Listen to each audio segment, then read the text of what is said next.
Di tengah Garut yang berseri, ada sosok yang penuh arti. Ismail Satrianto namanya, pahlawan ilmu untuk bangsa. Bisa bersama Ismail Satrianto Anggap Raja.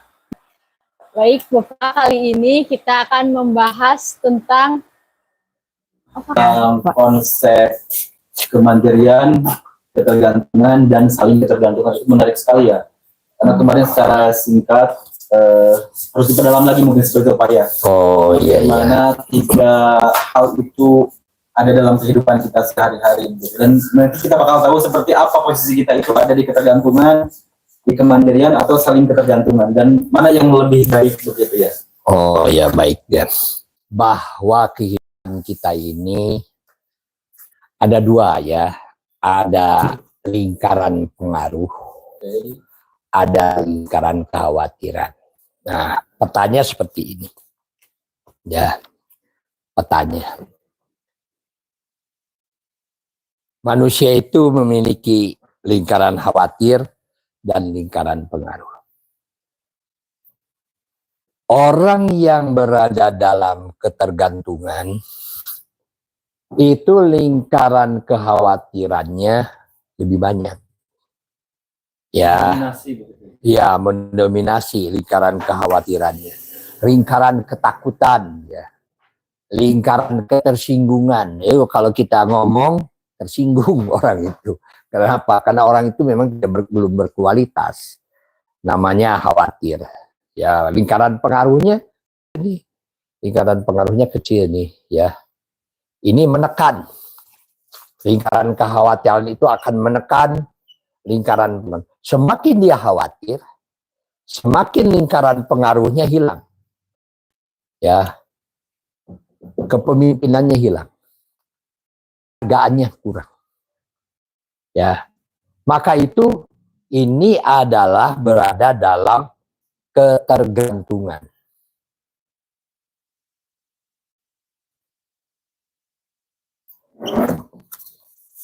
Sedangkan lingkaran kemandirian, ini lingkaran kemandirian itu adalah antara lingkaran pengaruh dengan lingkaran ketergantungan ini seimbang, sama begitu.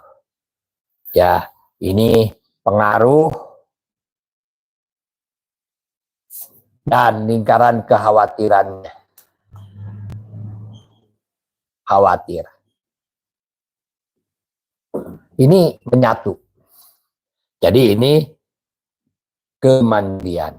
Sedangkan lingkaran saling ketergantungan, lingkaran pengaruhnya sudah di luar.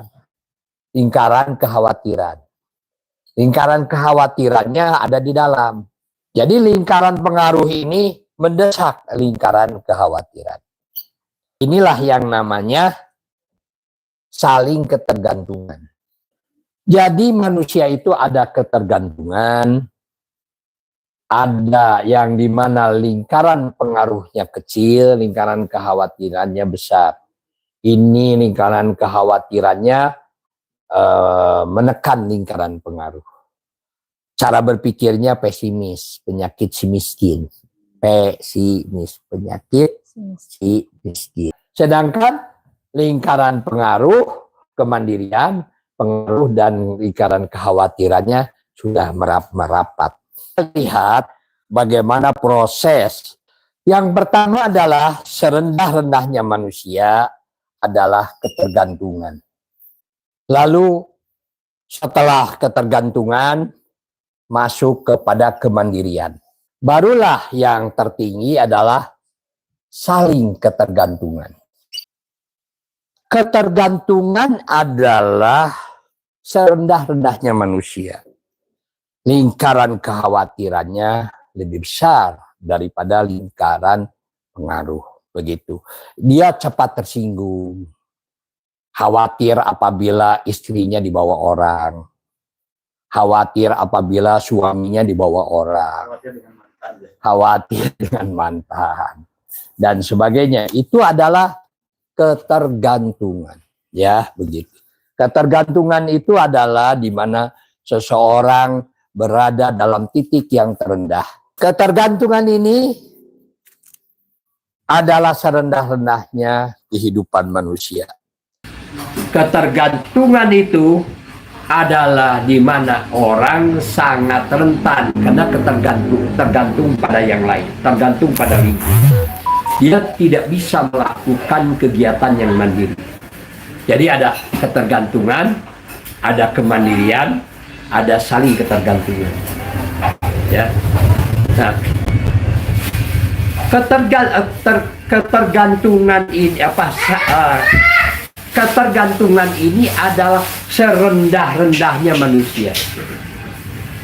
Ya, dia diberi pekerjaan apapun tidak akan pernah cocok kalau orangnya berada dalam ketergantungan.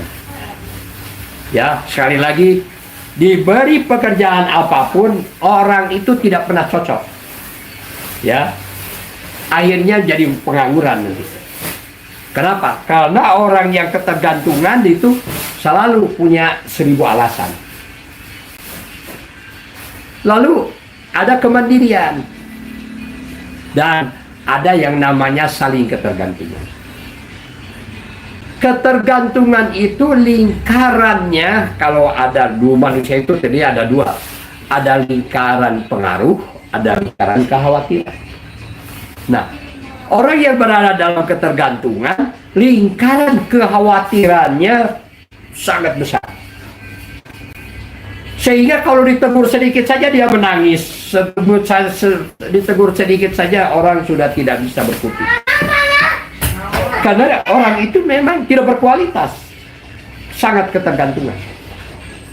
Jadi ketergantungan itu adalah paling rendah. Serendah-rendahnya manusia, serendah-rendahnya perusahaan. Cepat tersinggung karena lingkaran kekhawatirannya lebih tinggi daripada lingkaran pengaruh. Nah, kalau kemandirian, lingkaran pengaruh dengan lingkaran kekhawatiran ini sudah seimbang, maka dia dikatakan mandiri. Maka yang keempat adalah ada lingkaran saling ketergantungan. Saling ketergantungan itu adalah you tidak bisa maju tanpa saya. Saya juga tidak bisa maju tanpa kamu. Kita ini baru bisa sukses, baru kita maju apabila kita melakukan kerja bareng bersama-sama. Nah, baru itu dikatakan orang itu saling ketergantungan. Nah, untuk keluar dari kemandirian sampai ke kemandirian dibagi 3 tahap. Yang pertama adalah proaktif. Kerjakan saja mulai. Jangan terlalu banyak alasan. Tidak ada modal, tidak ada itu, tidak ada ini dan sebagainya. Sudah, tidak akan selesai. Jadi bagaimana Pak? Ya sudah, mulai kerjakan saja, proaktif saja, membuat perencanaan bahwa modal yang terbaik itu adalah, yang termahal itu adalah dirinya sendiri. Tangannya yang masih kuat, pikirannya masih melihat, dan telinganya masih mendengar. Maka itu mulai saja mengerjakannya. Tidak ada alasan. Dia terus saja mengerjakannya, meskipun tidak ada dana. Meskipun tidak ada dukungan dari orang lain, meskipun tidak ada yang namanya bantuan dari yang lain, mulailah dari diri sendiri, mulailah kita aktif mengerjakan satu pekerjaan. Kenapa? Karena visinya sudah sangat jelas. Maka itu mulailah dia bekerja, mulailah dia mengerjakan, mulailah dia berjuang. Kalau dia sudah lelah, dia capek, sudah dia tekuni, mulai pikirannya akan berpikir mulai dari akhir. Jadi bukan lagi menghayal, bermimpi, tetapi sudah bisa membuat program kerja yang real. Oh, ternyata yang dibutuhkan itu bukan bambu dan bukan loteng, bukan itu. Iya, yang dibutuhkan itu adalah piring. yang dibutuhkan itu adalah tempat makan, yang dibutuhkan itu adalah katel, yang dibutuhkan ini adalah alat penanak nasi yang cepat, alat untuk membakar ikan yang lebih cepat, sehingga yang dibutuhkan itu. Kenapa? Karena dia sudah mulai mengerjakan, baru dia menyadari bahwa akhirnya dia bisa membuat tujuan akhirnya dengan jelas. Ya, nah kalau sudah tujuan akhir dengan jelas, wah, itulah yang nama kemenangan pribadi. Sudah mulai gini, percaya diri. Kenapa orang percaya diri? Karena dia tahu apa yang harus dikerjakan, tujuan akhirnya tahu, dan dia sedang mengerjakannya. Maka dia percaya diri. Itulah kemenangan pribadi, kemenangan awal dari manusia. Maka kalau sudah dia percaya diri, barulah orang tahu apa yang harus didahulukan dan apa yang harus dikerjakan. Dan dahulukan apa yang harus didahulukan, atau istilahnya prioritas kegiatan yang harus dikerjakan. Sudah tidak ada lagi yang memberi pepatah. Itu mandiri. Sudah tidak lagi bantuan yang lain, itu mandiri namanya. Artinya apa? Kurosaki, tetapi minimal sudah punya daya tahan dan sudah terlihat dia sudah dikagumi oleh tetangganya, dia memiliki pekerjaan dan sebagainya. Namun biasanya sudah mandiri ini sudah mulai hebat juga, nih punya rumah makan, ternyata bisa laku juga yang itu. Maka tetangganya ikut juga dia membuka warung yang sama dengan kita. Maka itu jangan tersinggung, biarkan saja. Justru kita harus gembira apabila banyak warung-warung yang sama dengan diri kita. Jangan dianggap itu menjadi ancaman. Maka itu tidak boleh kita berbicara ancaman dulu. Tetapi anggap itu peluang. Kenapa? Karena kalau dia membuka warung berarti dia yang promosi kan tidak cuma kita. Yang promosi juga banyak orang yang di sana promosi. Maka berpikirlah menang dan menang. Apa itu berpikir menang dan menang? Berpikir menang dan menang, dia harus berusaha melihat kekuatan pesaingnya itu apa. Kalau kekuatan pesaingnya itu, kita tidak perlu harus bertempur. Kita harus memiliki ciri khas tersendiri supaya kita ini masuk ke blue ocean. Bersaing tanpa pesaing, bukan red ocean. Red ocean itu persaingan yang berdarah-darah. Maka itu kalau kita sudah ada pesaing, sudah mulai itu orang ramai berdatangan ke tempat kita, dan juga ke tempat tetangga kita, ke tempat yang lain juga sudah ramai, ya. Maka kita harus menjadi yang terbaik, kita harus menjadi yang terunggul. Itulah namanya kemenangan massa. Nah, orang sudah mendapat kemenangan massa, tetangganya tidak akan pernah berhenti untuk mulai bersaing dengan diri kita. Pesaing yang terbaik itu bukan yang paling lemah. Pesaing yang terbaik itu tentu yang terbaik pula. Maka dia akan mulai melakukan pertempuran dengan kita. Bagaimana kita? Jangan kita ini ada pesaing lalu berusaha menjelek-jelekan warung kita, berusaha untuk menghancurkan warung kita. Jangan ditanggapi terlampau serius, santai-santai saja. Tetapi kita harus berusaha mengerti, baru dimengerti. Ternyata mereka butuh bumbu yang lebih murah. Maka ajaklah, daripada kita bersaing dengan yang tidak sehat, lebih baik kita melakukan persatuan dan kesatuan antara warung-warung itu. Minimal kita melakukan upaya membuat koperasi yang menyediakan kebutuhan warung kita itu, karena membeli dengan harga yang banyak itu harga kosnya akan semakin murah. Karena kosnya semakin murah, maka dagangan kita akan semakin murah juga. Kualitasnya semakin tinggi, ininya lebih murah lagi.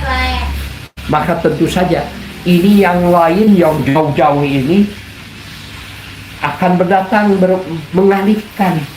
Yang segarut, se-Jawa Barat akan ngantri kepada warung kita, kepada kampung kita. Kenapa? Karena kita mampu melakukan sebuah kerjasama antar warung, di mana kebutuhan dasar dari warung-warung itu dilakukan, dibelinya oleh satu orang. Otomatis kosnya semakin rendah karena ada persatuan dan kesatuan antara warung, dan dalam soal harga dan kualitas ya itu terserah mereka. Tapi dalam soal bagaimana menekan kos produksi itu bisa dilakukan. Maka itulah namanya mewujudkan sinergi. Yaitu kemampuan seseorang mampu bekerja sama dengan orang yang berbeda. Seorang itu harus mampu melakukan kerjasama dengan orang yang berbeda. Itulah kualitas yang sebenarnya. Namanya mewujudkan sinergi. Akhirnya terbentuklah saling ketergantungan. Kita tidak bisa lebih hebat, tidak bisa bersaing dengan orang lain kalau kita tidak melakukan kerjasama. Persaingan boleh-boleh saja dilakukan dalam bidang apa, tetapi dalam kehidupan kebersamaan tetap saja kita harus melakukan sama-sama. Nah, inilah namanya saling ketergantungan, dan setelah saling ketergantungan ini, maka kita akan mendapatkan proyek yang lebih besar lagi, dan kita akan kembali lagi kepada ketergantungan. Jadi siklus gitu ya. Siklus, tapi siklusnya semakin hari semakin tinggi, semakin hari semakin meningkat. Iya, kadang-kadang kita ini sudah maju, buat jatuh lagi ke bawah, tapi terus kita akan terus berdasarkan siklus ketergantungan, kemandirian, saling ketergantungan, jatuh lagi ketergantungan, kemandirian, saling ketergantungan. Cuman kelasnya sudah berbeda, begitu ya. Jadi itulah membuat sebuah perencanaan yang harus kita lakukan ya untuk jangka panjang. Jadi pertanyaan itu tadi bagaimana tadi? Ya, pertanyaannya itu diawali dari awal gitu ya, karena perencanaan 5 tahun ini kepanjangan di untuk usaha yang awal gitu. Ya, kepanjangan kalau warungnya sendiri belum ada. Itu yang sudah warungnya ada, sudah melakukan proaktif, baru orang bisa dibuat perencanaan. Belum tentu bisa perencanaan 5 tahun, setahun saja belum tentu. 5 bulan saja sudah cukup bagus ya, yang awal-awal itu. Jadi perencanaan itu penting untuk orang yang mau membangun usaha. Hidup tanpa perencanaan adalah sama dengan menentukan kegagalan dalam kehidupan, ketidakpastian dalam kegiatan, terombang-ambingnya kehidupan, tidak kokohnya kegiatan-kegiatan yang dikerjakan. Maka itu perencanaan adalah sesuatu yang dimana itu adalah sudah merupakan kepastian yang diwajibkan oleh agama Islam. Oke, hebat sekali, terima kasih. Ini panjang lebar dalam begitu ya, memaknai aplikasi pembuatan rencana jangka panjang untuk perusahaan, untuk wirausaha, untuk entrepreneur, dan hampir 1 jam kita membahas tentang itu ya. Saya ucapkan terima kasih. Ya. Tetapi kalau ada yang membutuhkan perusahaan, ada yang membutuhkan saya membantu perusahaan untuk membuat perencanaan jangka panjang, disebutnya rencana strategi, saya bisa bantu. Ya. Dari mulai visi, misi, strategi, serta kegiatan-kegiatan yang dilakukan selama 5 tahun, saya bisa bantu. Apa harus bayar? Bayar boleh kalau bermanfaat, nggak usah bayar kalau tidak bermanfaat. Bonusnya dibuatkan jingle perusahaan dengan berbagai versi. Begitu, jadi tetap bantu untuk subscribe, bantu untuk tetap like, follow, komen, share, dan semoga saja channel kita terus berkembang untuk memberikan ilmu-ilmu yang bermanfaat seputar pengusaha yang tangguh, entrepreneur, technopreneur, digipreneur, entrepreneur revolusioner, membangun keyakinan dan juga membangun untuk meningkatkan pendapatan yang terus-menerus untuk kesejahteraan keluarga. Begitu, saya ucapkan terima kasih buat penonton dan netizen yang ada di YouTube channel Abu Ismail Akika dan juga di akun FB Ismail Satrianto Angga Praja. Sampai jumpa untuk kisah-kisah atau untuk ilmu-ilmu yang berikutnya yang lebih bermanfaat lagi. Silakan Anda bisa datang langsung konsultasi ke belakang Bank Muamalat, Kucuci Laundry Kulian di Kiloan di Jalan Cilduk ya. Bisa langsung berinteraksi bagaimana memulai usaha atau bagaimana supaya usaha Anda yang saat ini digeluti terus berkembang dalam 5 tahun, 10 tahun, 15 tahun, 25 tahun ke depan. Begitu ya, bersama mentor Bapak Ismail Satrianto. Nanti ilmunya akan terus dibagikan untuk semuanya. Terima kasih dan sampai jumpa pada episode berikutnya yang tentunya lebih menarik. Semoga semuanya berkah dan bermanfaat, sehat walafiat dan husnul khatimah. Assalamualaikum warahmatullahi wabarakatuh. Bisa bersama Bapak Ismail Satrianto Angga Praja.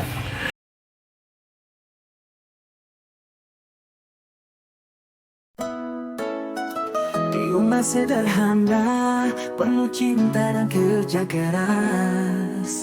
Ismail dan Yulian di dua hati, satu tekad besar, menyusuri jalan kehidupan, berbagi kasih dan harapan. Kucuci laundry, tempat mereka berkarya, menyantuni kemesraan, anak harapan di setiap langkah. Kepedulian yang tulus, tiada yang lebih indah, membantu mereka meraih cita, jadi sarjana hebat. Dengan kasih dan kerja keras, mereka buktikan cinta. Ismail dan Yuliani, teladan kita semua. Dalam setiap usaha, tersimpan cinta yang nyata.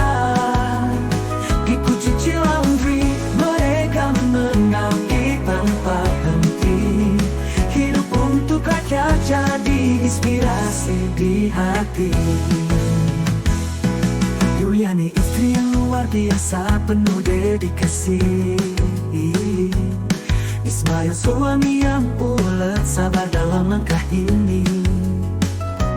Perusahaan kecil yang penuh makna, menyentuh jiwa. Dengan harapan besar, mereka membuat dunia lebih cerah. Menyantuni pantang perkaan, harapan di setiap langkah. Kepedulian yang tulus, tiada yang lebih indah. Membantu mereka meraih cita, jadi sarjana hebat. Dengan kasih dan kerja keras, mereka buktikan cinta. Ismail dan Yuliani, teladan kita semua. Dalam setiap usaha, tersimpan cinta yang nyata. Di Kucuci Laundry, mereka mengabdi tanpa henti. Hidup untuk rakyat, jadi inspirasi di hati. Mari kita belajar dari kisah yang nyata, bahwa hidup berarti ketika kita berbagi. Memajukan bangsa, bukan hanya dalam kata, tapi dalam tindakan nyata untuk kesejahteraan. Ismail dan Yuliani, teladan kita semua.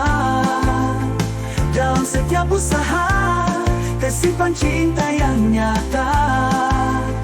Di Kucuci Laundry, mereka mengabdi tanpa henti. Hidup untuk rakyat jadi inspirasi di hati. Rumah sederhana penuh kisah yang nyata. Cuci laundry, simbol kebersamaan. Ismail dan Yuliani, dua jiwa penuh cinta, mendewasakan bangsa untuk masa depan cerah.